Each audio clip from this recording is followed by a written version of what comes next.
Ya, untuk analisis menggunakan sumber PLS yang pertama kita lakukan adalah persiapan datanya terlebih dahulu ya. Jadi seperti ini datanya. Nanti bisa dibuka untuk file Excel klien 0601 data dan hasil. Ini seperti ini ya nanti.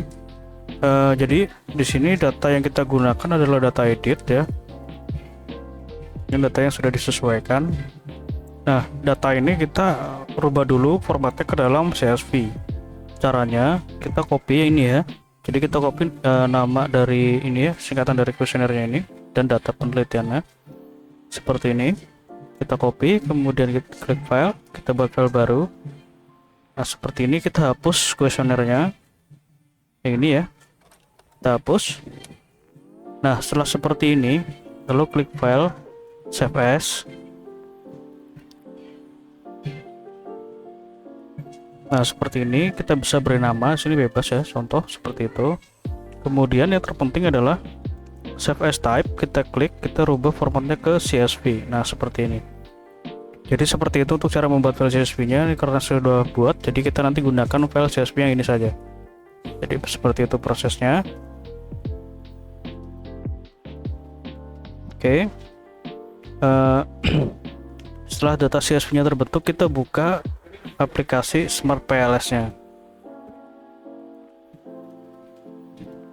Ya, di sini saya menggunakan Smart PLS 3. Kita tunggu sebentar.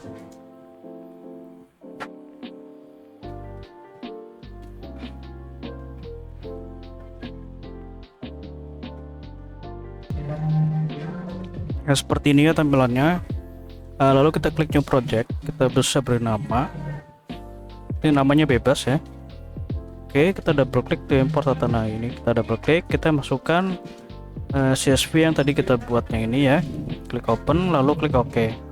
Nah, ketika kita meload data, maka di sini akan muncul analisis deskriptifnya. Jadi ada mean, median gitu kan, ada mean, median, min, max, standar deviasi, excess dari kurtosis, dan nilai skewness. Nah, ini tinggal copy saja, copy to clipboard seperti ini. Kita bisa masukkan ke sini. Nah, kita pastekan seperti ini. Nah, seperti ini untuk deskriptifnya ya. Jadi tinggal disesuaikan saja. Ya, seperti itu. Selanjutnya kita buat model penelitiannya ya. Ini kita double klik yang ini. Kita double klik. Nah, seperti ini. Nah, ini kita bisa close dulu. Nah, seperti ini indikator ini kita masukkan ke dalam lembar kerja ya. Jadi kita blok seperti ini ya. Kita blok seperti ini, kita drag. Nah, caranya, jadi misalkan ini contohnya BR1, kita klik, kemudian tekan shift ke BR5. Nah, kita blok seperti ini, nah kita drag seperti ini. Seperti itu. Nah, setelah seperti ini lalu kita rapikan ya posisinya. Nah, dengan menu ini, align ini, nah kita putar posisi dari konstruknya ini. Nah, setelah seperti ini lalu kita beri nama sesuai dengan variabel penelitiannya. Klik kanan rename. Nah, seperti ini. Klik kanan rename.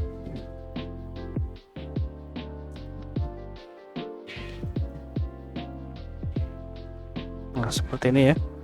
Kemudian kita hubungkan variabelnya dengan menu connect. Nah, seperti ini. Nah, selanjutnya kita bisa klik save.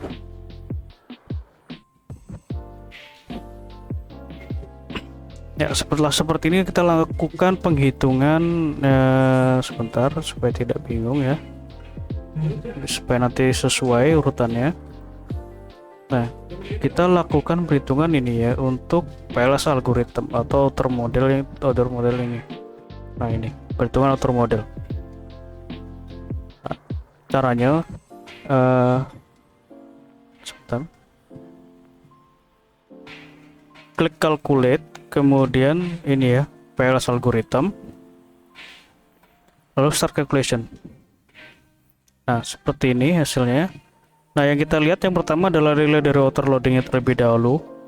Nah, untuk nilai outer loading ini nilainya harus di atas 0,70. Nah, outer loading itu yang ini ya, Nah, kita menjelaskan tabel yang ini dulu, tabel untuk auto loading dan AVE. Jadi ini adalah untuk pengujian validitas ya. Jadi untuk loading ini adalah untuk validitas konstruk dan AVE ini adalah untuk validitas laten. Seperti itu. Nah, nilainya itu adalah yang direkomendasikan itu adalah 0,70, tapi memiliki rentang toleransi dari 0,40 sampai dengan 0,40 sampai dengan 0,70 tergantung dari referensi mana yang dipakai. Oke, setelah seperti ini kita lihat nilainya ini seluruhnya hijau ya, artinya ini seluruhnya sudah di atas 0,70, maka untuk variabel konstruk ini dapat dikatakan valid. Kemudian untuk nilai AVE dilihat dari sini, construct reliability and validity. Nah kita lihat di sini, jadi AVE ini nilainya minimal adalah 0,5. Ini sudah di atas 0,5, maka seluruh data penelitian ini dapat dikatakan valid ya variabelnya. Nah, selanjutnya tabel yang kedua itu adalah ini, construct reliability and validity. Jadi kita lihat dari nilai dari Crobak alpha dan composite reliability. Nah ini ya. Nah ini dilihat dari sini, jadi Crobak alpha dan composite reliability ini nilainya harus lebih besar dari 0,70. Nah ini seluruhnya sudah lebih besar dari 0,70, maka dikatakan reliable. Seperti itu. Nah selanjutnya adalah kita lihat nilai dari discriminant validity. Jadi discriminant validity ini untuk menguji apakah variabel konstruknya ini ya, variabel konstruknya ini ini ada terbalik ya, ini harusnya ini adalah konstruk. Nah nanti diganti saja konstruk, nah ini diganti ke laten. Nah seperti itu. Jadi variabel konstruk ini apakah dapat membentuk variabel latennya seperti ini ya. Jadi nah pengujiannya ini kita lihat nilai dari sini, discriminant validity, kita masuk ke ini ya, cross loading. Nah ini nilainya ini, jadi cross loading ini kita melihat ya, kita membandingkan ya nilai korelasi antara variabel konstruk dan variabel laten. Nah ini harus lebih besar ke variabelnya dia sendiri, jadi kita bandingkan seperti ini caranya. Jadi misalkan untuk BR1, jadi BR1 ini adalah brand review, BR1 ke brand review nilainya adalah 0,797, BR1 ke influence adalah 0,33, BR1 ke minat belanja nilainya 0,337. Nah BR1 ini lebih besar ke brand review, maka di sini variabel BR1 ini dapat membentuk variabel latennya ya. Begitupun juga BR2 dan seterusnya seperti itu. Nah untuk IN influencer ini IN, jadi IN satunya di sini ya, ini untuk hasilnya ini bisa terbalik seperti ini memang dari outputnya seperti itu. Contohnya IN ini nilainya di sini ya, IN1 ke influencer ini, IN2 ke sini, IN3, IN4, itu kayak yang MB ke sini ya, MB ini, MB3 ke sini. Ya seperti itu. Selanjutnya adalah di sini untuk pengujian discriminant validity kita menggunakan dua metode. Yang pertama itu ini ya, cross loading, kemudian yang kedua itu adalah Forner-Laker kriteria. Untuk Forner-Laker juga sama, ini dilihat dari sini Forner-Laker. Nah kita lihat di sini nilai dari korelasinya juga. Jadi ini variabel korelasinya itu antar laten. Yang tadi yang ini adalah konstruk dengan laten, yang ini adalah laten ke laten ya. Sorry. Nah ini laten ke latennya. Jadi ini harus lebih besar ke latennya dia sendiri. Contohnya ini ya, brand review. Brand review ini karena ini brand review pertama di urutan pertama, jadi untuk ke kanannya ini tidak ada. Nah kita lihat ini aja minat belanja ke minat belanja nilainya adalah 0,784. Jadi dia lebih kecil ke variabel lainnya, tapi lebih besar ke variabelnya sendiri. Maka di sini juga sudah memenuhi kriteria discriminant validity atau tidak terjadi gejala multikoliniaritas. Seperti itu. Yang selanjutnya adalah inner model. Inner model ini kita lihat dari nilai VIF ya. Untuk VIF itu dilihat dari sini, collinearity statistic. Nah, ada outer VIF, yang kita gunakan adalah inner fee value. Nah, ini inner fee ini harus di bawah, harus di atas, harus di bawah 5 nilainya. Nah, ini sudah di bawah 5, artinya ini sudah memenuhi kriterianya. Nah, fee ini untuk melihat gejala multikolonialitas antar laten. Antar laten itu ini ya, jadi ini. Jadi multikolonialitas yang ini antara yang biru-biru ini. Kalau yang tadi itu yang konstruk ya, yang pertama yang dari ini ya, yang ini. Nah, ini cross loading dan HTMT itu melihat ini multikolonialitas yang ini, yang kuning ini. Nah, kalau yang fifth itu yang biru. Selanjutnya adalah nilai dari R square atau coefficient of determination.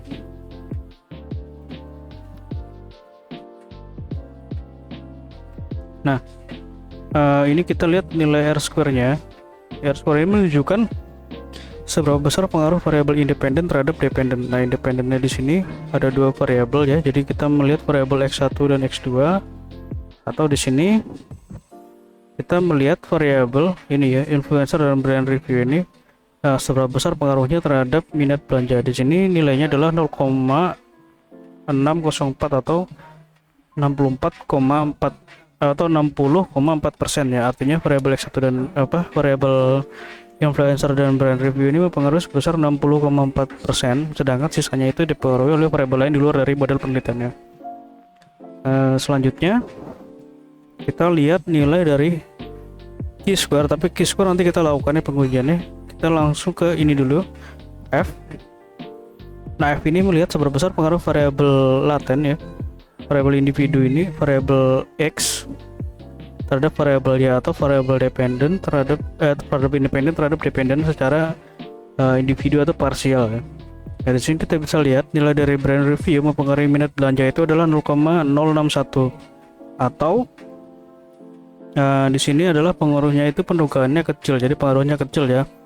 Untuk influencer nilainya adalah 1,039. Nah, ini pengaruhnya besar. Nah, besar kecilnya ini dilihat dari sini ya. Di sini ada kriteria untuk penilaiannya.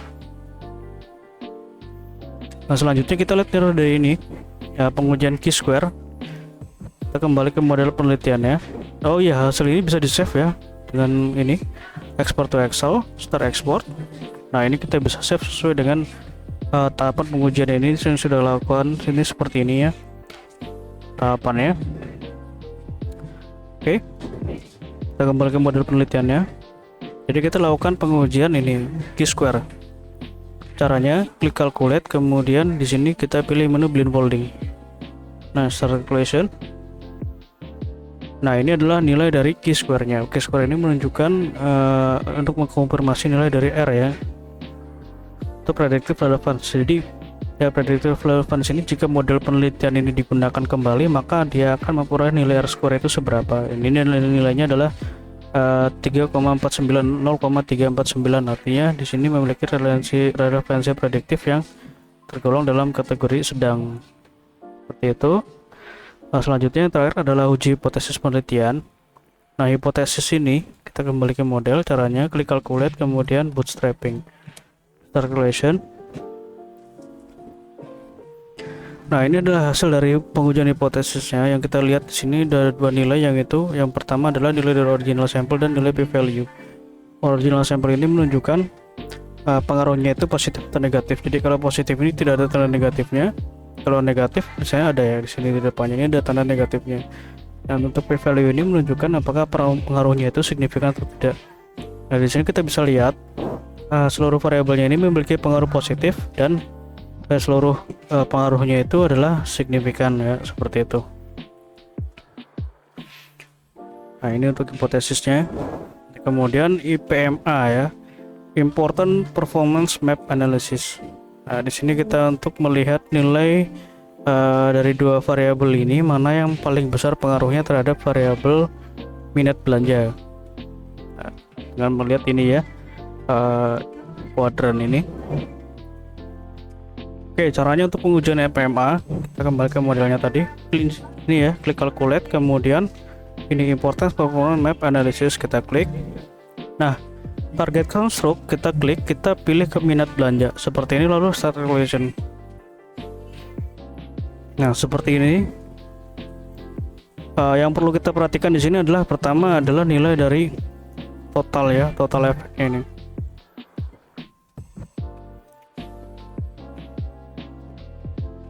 Nah, total efek.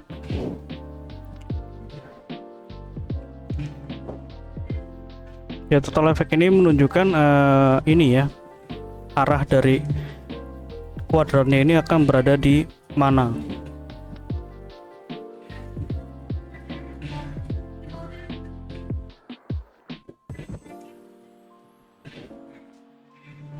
Kemudian untuk dari LV performance, jadi untuk total efek itu yang ini ya. Jadi total efek ini yang garis horizontal, kemudian yang vertikal ini kita menggunakan nilai dari LV performance seperti itu.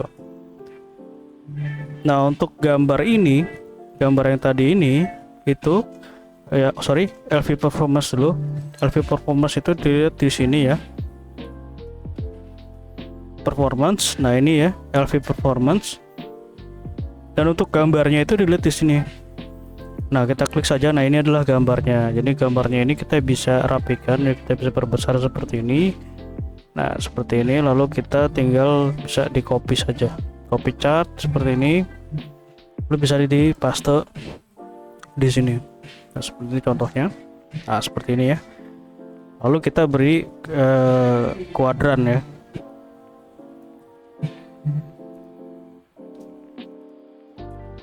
Nah, ini seperti ini, kita beri kuadran.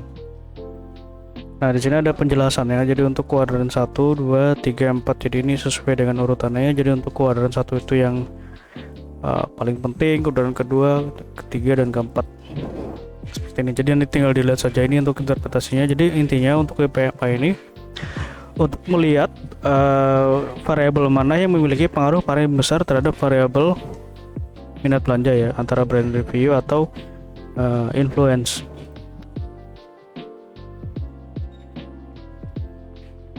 Nah, di sini kita bisa lihat untuk influencer ini yang ini ya, titik orange ini berada di kuadran 1, artinya influencer ini memiliki pengaruh terbesar terhadap minat belanja.